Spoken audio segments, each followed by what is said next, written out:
It's a little bit too much at once and also bring it all on. Love it. Women go the distance, baby. In all the ways.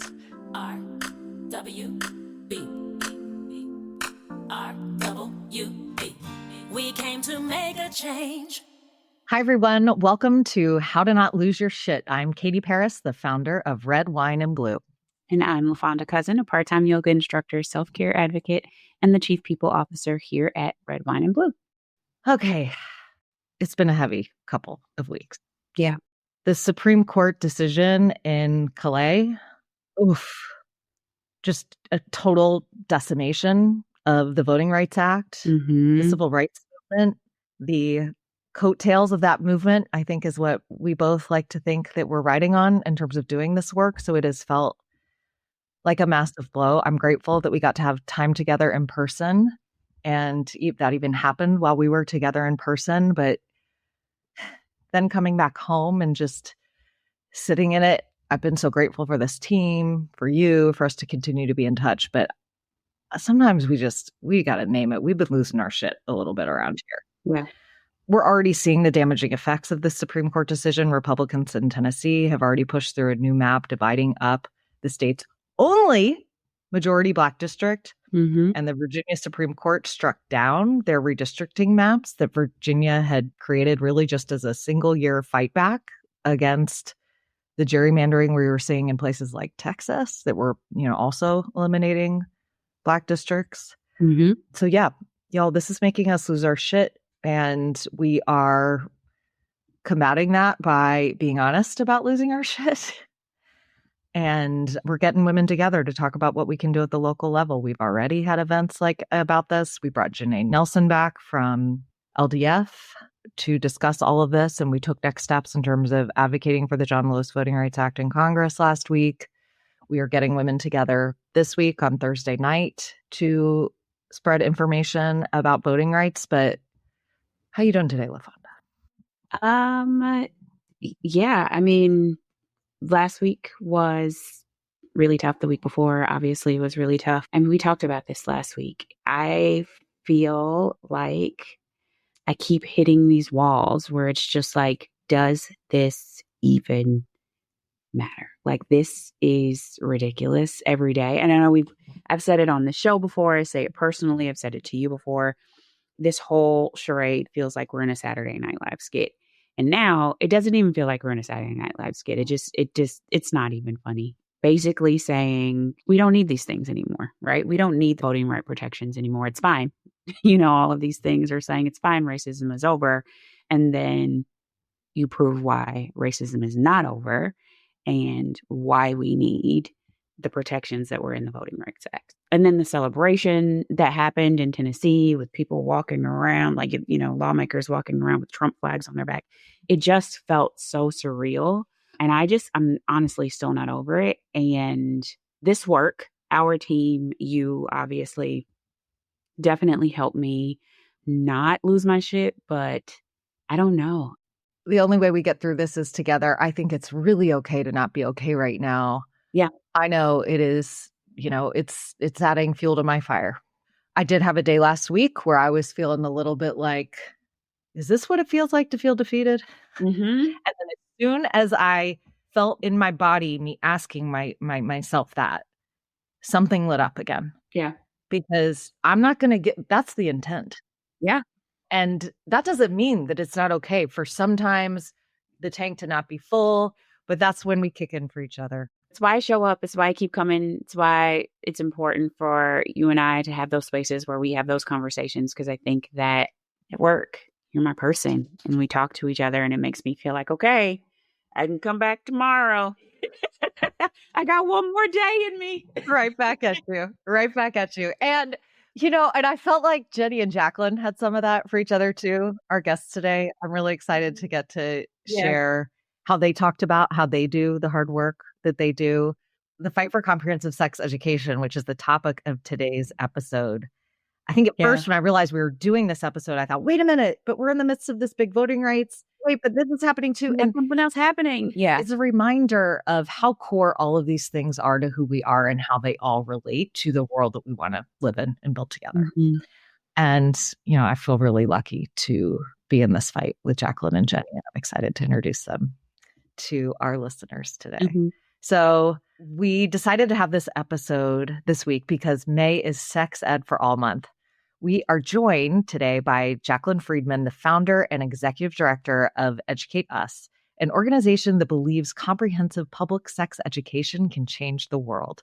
We were also joined by my friend, Jenny Steadman, who I originally met at my beloved local gym and who helps run my local Red Wine and Blue network group, Hope in the Heights. And now Jenny works with Jaclyn at EducateUS. I just love all the things and how we're all tied together.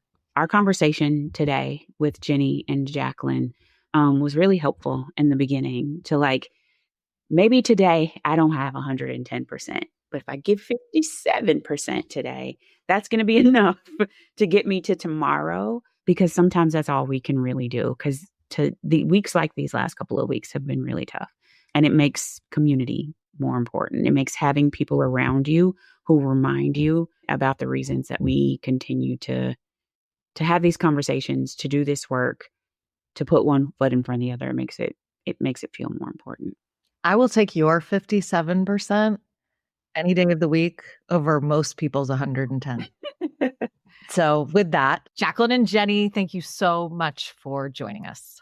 Delighted to be here. Yes, thank you for having us. Well, Jaclyn, I know you by reputation. I know you by Zoom because you have taken part and been a featured guest on many of Red Wine and Blue events to inform our community about comprehensive sex education, and I'm excited to get into it. And then Jenny, I mean, duh, of course, I'm completely delighted to have you here since we go way to the way back. Jenny and I, LaFonda knows, I talk about the gym all the time, but Jenny was one of my OG favorite people at my gym.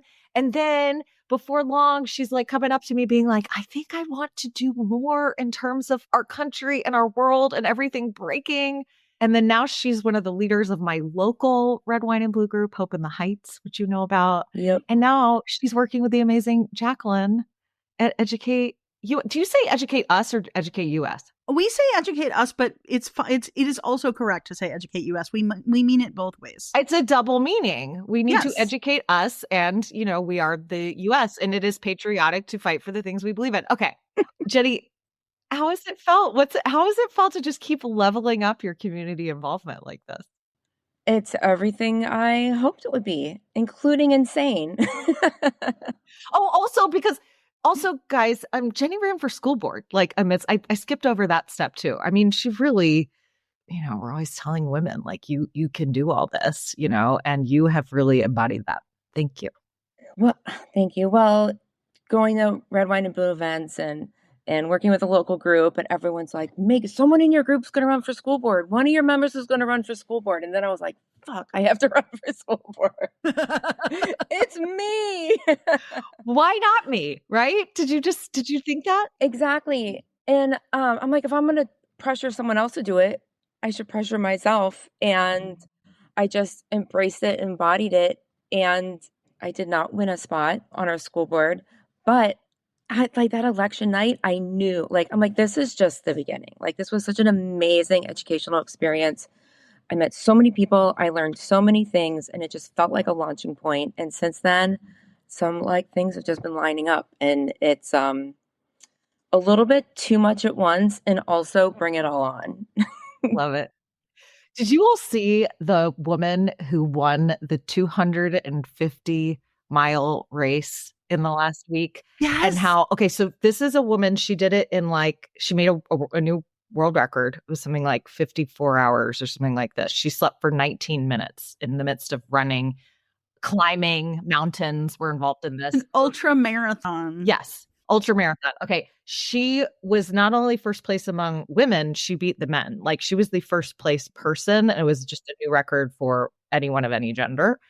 And what she said was, what kept her going was just that thought of why not me? Why not now? And so I just hearing echoes of your journey. It's whether, and she also, of course, talked about how the greatest challenge of it all was the mental, not the physical. Women go the distance, baby. It's a marathon, not a sprint. Yeah. We go the distance. In all the ways. So how are you not losing your shit right now? How do you find that being involved in the distance, keeping all of the things together, helps you not lose your shit? Or do you? I do think losing your shit is helpful to not lose your shit. That's a good kernel. Say more. Well, sometimes you gotta process it all and let it all out so you can like refocus. And I feel like working with Jaclyn and EducateUS, I feel like that's a constant thing. Like every once in a while, we have a Friday staff meeting, and we all start with like how are you arriving? And I don't know, we talked about our favorite potatoes the other week, but we often arrive like everyone's kind of like, I'm going insane. And we just kind of have to let it out. And then we have like this incredibly productive meeting. I think losing your shit is just voicing the reality of our situation. Yeah, I'm a real believer that we have to be people doing this work. Totally. Right. And so that's how we have a set of team agreements at EducateUS. And the very first one is about relationships and people being the most important thing, that we are very focused on making a real impact and real change. But if we dehumanize ourselves or each other in the process of that work, that's not liberatory work, right? So I really work hard to make a workspace where we can just show up as the people we are. And sometimes that means we're not in a good mood, or we are losing our shit, or all kinds of things are happening. And I always want there to be a beat for us to just sort of witness that for each other and own that and be like, okay, here's what I have. This is what I'm showing up with today. And then we work as the people we are, not the people we're projecting ourselves to be. I actually really love that. Can you tell me what that looks like on a day when everyone is showing up and it's just like, today's not my day, friends. Like, it's just not the day where I'm going to be able. I've said before, like, today is just the day that I'm going to give it my some, right? Like, I don't have my all, right? Every day we don't have our all. What does that look like for you, for your team, when it's clear that today is the day that we just have our some? What does that look like? We just have to confront that and be like, okay, well, what can we do with what we have, right? We're just going to let go of what we thought today was going to be and whatever metrics we had set for ourselves, like, and think, well, what is the best thing we accomplish with what we have today? And, another of our team agreements is sort of do less better. This is a motto that I came up with for myself many years ago because I'm bad at this. Oh my God, same. Jaclyn, we need a support group. Katie needs a support group. It makes me absolutely crazy. And so one of the ways that we don't lose our shit is that I'm constantly trying to say, like, okay, what do we need to jettison here, right? Like, and what can we do well with what we have instead of what can we try and sort of half-assing all the things we had set out to do? Like, yeah, we set this as a goal. It was a really important goal. It's clear today we are not going to hit that mark. Like, let's not spend a lot of time agonizing over that. It's just true. We're not going to hit it. So, like, let's live in reality and figure out what we can accomplish together today and what's the best thing. And it doesn't make the goal go away. It just means we're doing it another day when we are capable of taking it on. We're not capable of taking it on today. And as the perpetual maximizer, something that helps me a little bit here too is that there actually can be a surprise. I don't find that, like, when you actually have the presence of mind and the intention to be like, hey, wait a minute, let's step back, that necessarily even means the like, okay, well, not much is going to happen today. Oh, well, that sometimes actually in those moments where you allow for space, there can be new ideas, fresh perspective, like the calmer version of myself who probably doesn't get to show up enough. Maybe she's got some good ideas too. Yeah. Or you're getting something that you let go before done better. Yeah. Because you weren't paying attention to it before. You were focused on this really big thing.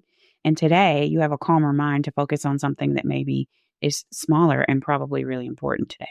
Our work is urgently needed, but on a day-to-day basis, like, we're not doing brain surgery, right? So most of the things that need to get done, it'd be good if they got done sooner, but also can be done later. Now, we do work on elections and things where, like, sometimes you have a real timeline, but I think it's very important to tease out important versus urgent, right?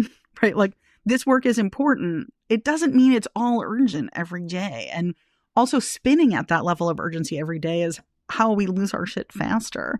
I once asked a woman who was just like an incredible lawyer, and she was running the Women's Bar of Massachusetts and raising 2 kids. And she's like, one of those do-it-all women. I was like, I feel like I'm dropping balls every day. Like, how do you do this? And she was like, oh, I drop balls every day. I just make sure that the ones I drop are rubber and the ones I catch are glass. I didn't make that up, and I don't think that she made that up, but it is such a good rubric for me when the shit hits the fan. It's like, okay, which of these balls are glass? Okay, I'm going to add, though, an amendment. I think that even sometimes the glass balls might drop, but the key is going to be that, like, I've got a Jaclyn or a Jenny or a LaFonda by my side to help pick up those, even the tiny shards. That is also true. Sometimes you do drop the glass balls.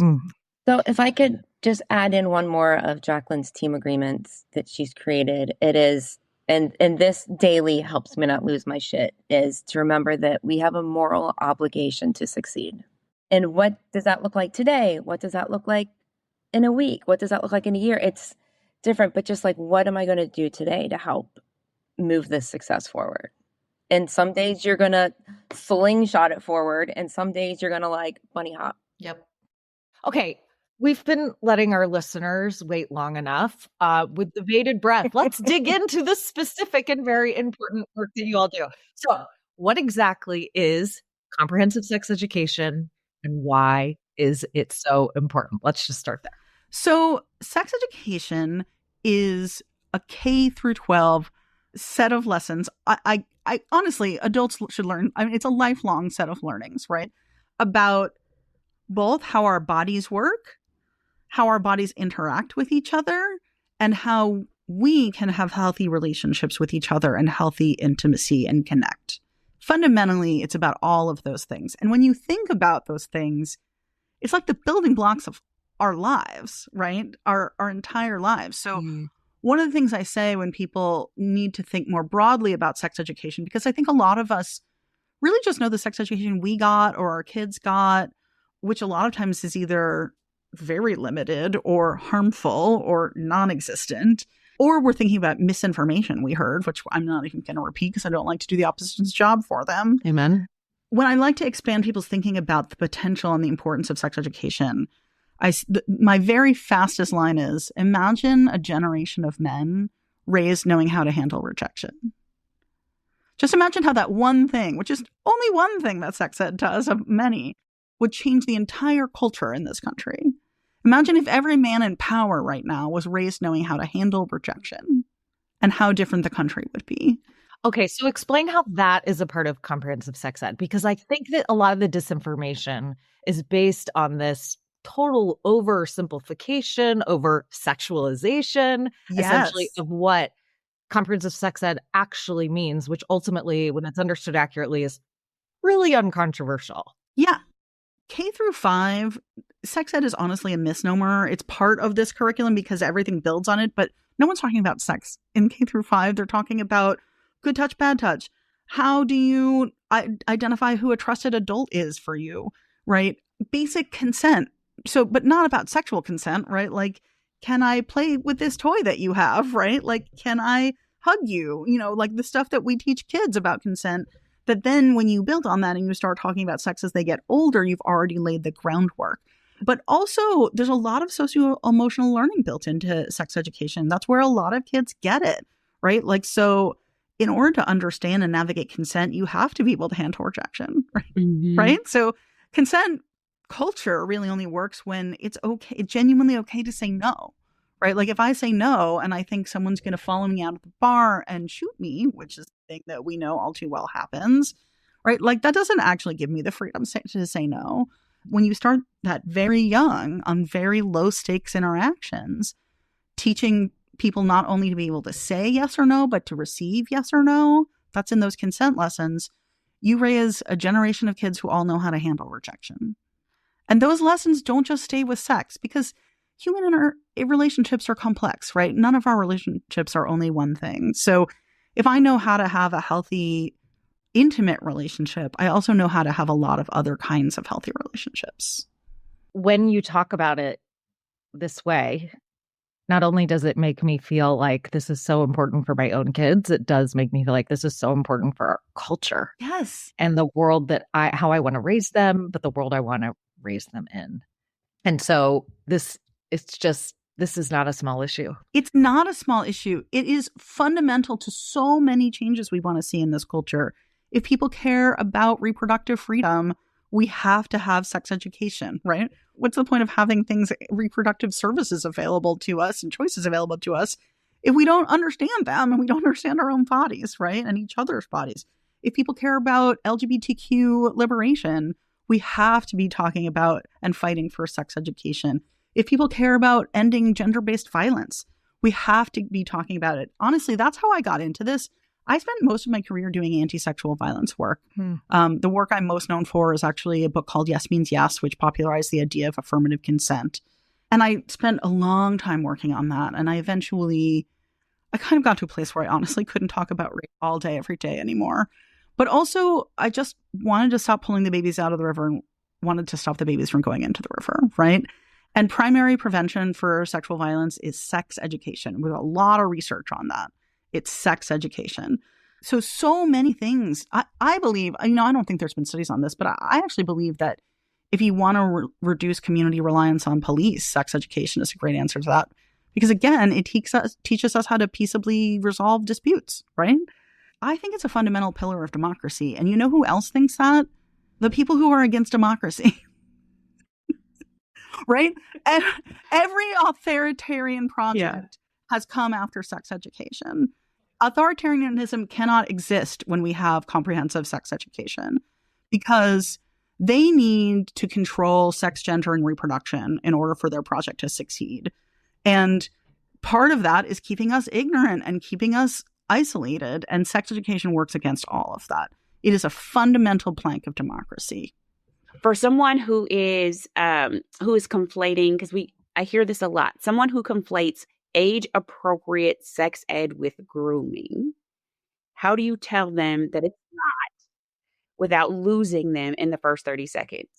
If somebody's coming in that hot, I'm mostly going to get quiet and ask them a bunch of questions. Like, I don't think that's somebody who wants to debate. I think that's somebody who has a lot of activated feelings around the issue. And so I'm going to just honestly get real curious with them about where did they hear that? What resonates with them about that? And like, what's coming up for them that makes them want to believe that? And once you understand where their values are at, you can then connect with whatever those underlying values are, which are mostly about keeping kids safe. And I also want to keep kids safe. And that's why I'm for sex education. Exactly. But you have to make somebody who's coming in that hot feel like heard first before they can hear you. Mm-hmm. But I would say our number one most effective message, and we've done a bunch of research on how to talk about this issue effectively. And the number one message that succeeds across the board and also moves self-identified conservatives 13 points compared to just hearing opposition messaging, which is always about grooming and indoctrination and all of that stuff, is about anti-bullying. So sex education has been found to reduce bullying in schools. It reduces perpetration and victimization. And not only that, it increases bystander participation. So it increases the odds kids will stick up for each other if they see somebody being targeted. And because of that, and because it overall reduces violence and abuse and stress in schools, it increases academic performance. And like, we all want that for kids. Even that person who's concerned about grooming wants that for kids. Yes.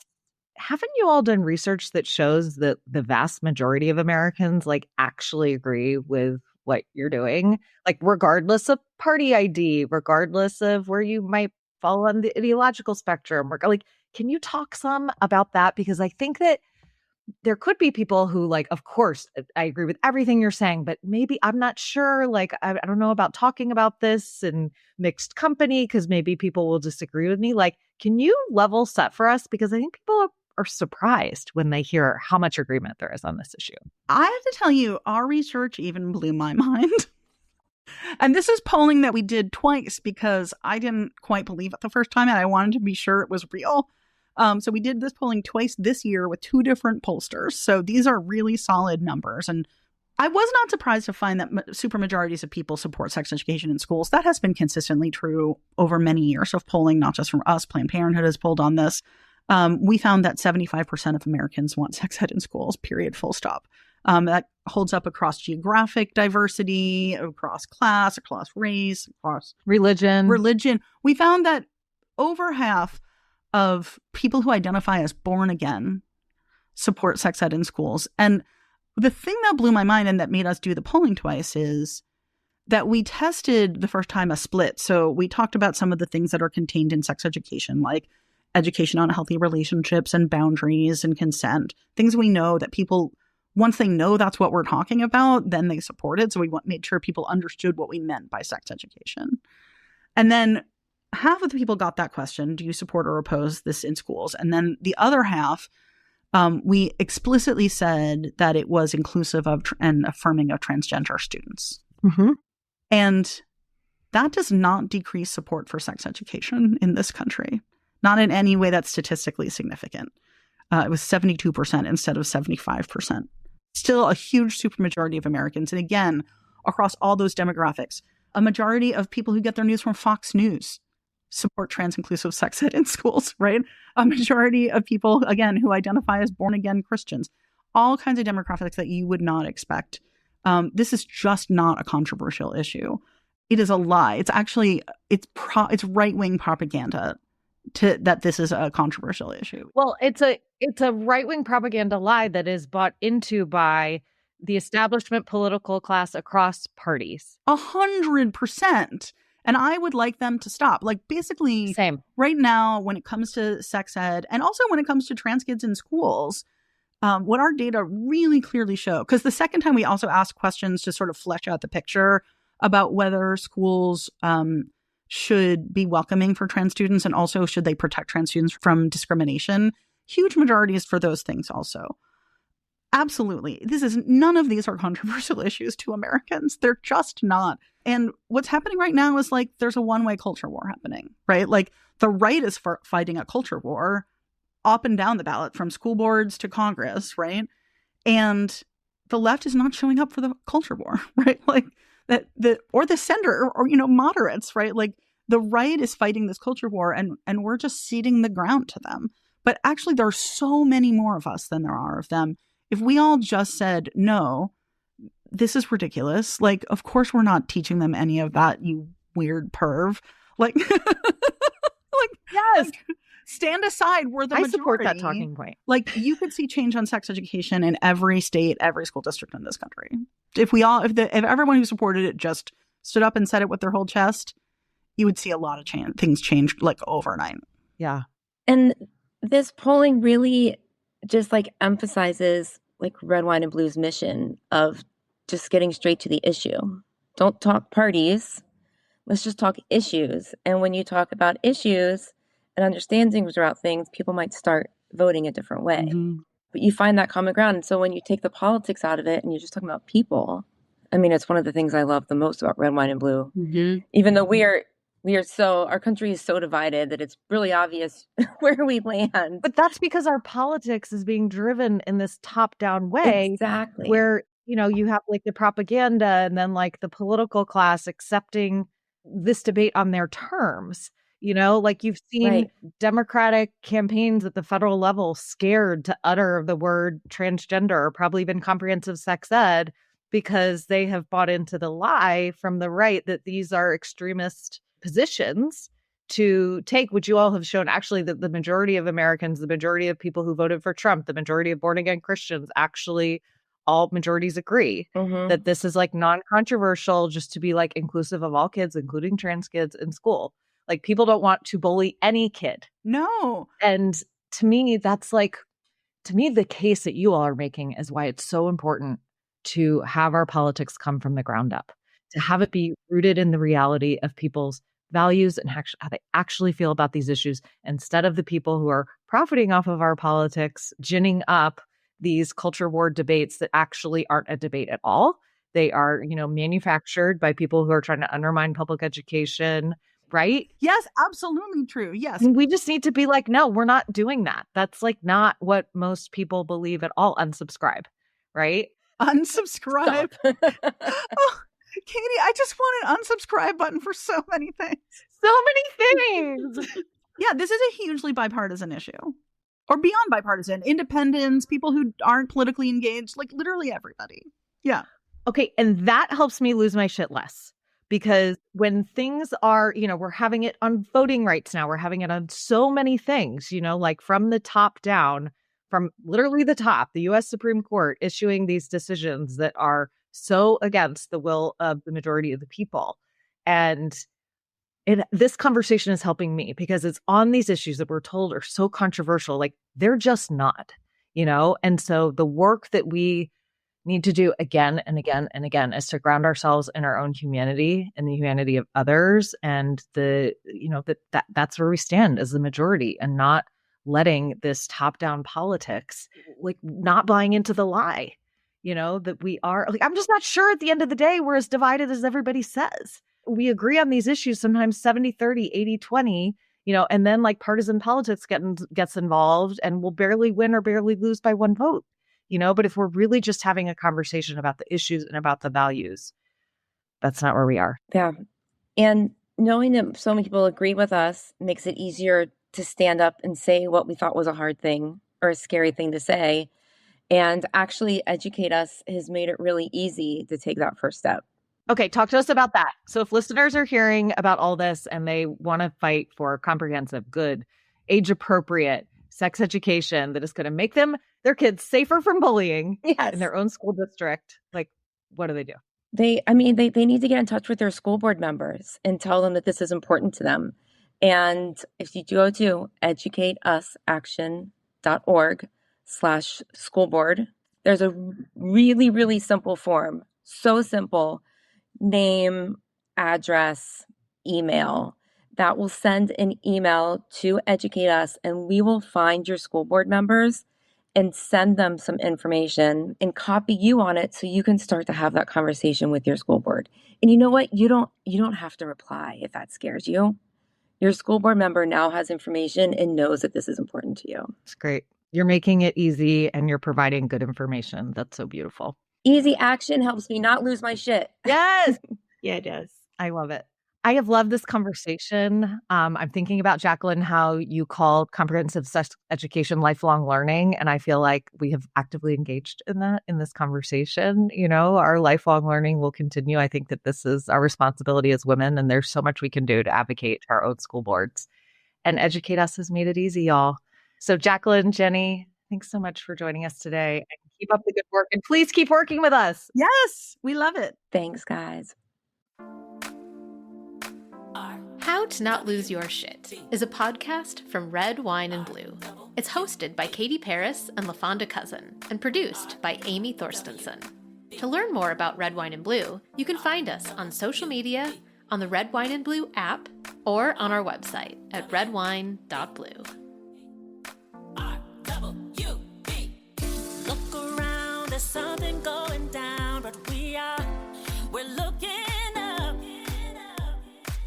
No matter how they try to take us down, we're gonna keep it up. We move with confidence, we're making a difference wherever we are. Good trouble is not too far. We've got the fire, we've got the grit, through the thick of it. So powerful we are. So powerful we are. So if you see us coming, just know we're making a change, and we're not running. No, we're not going away. We stand together and we can stop the rain. Just know that if we came to make a change. Make a change, make a change, make a change. Oh yes, we came to make a change. Make a change, make a change, make a change, make a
to make a change.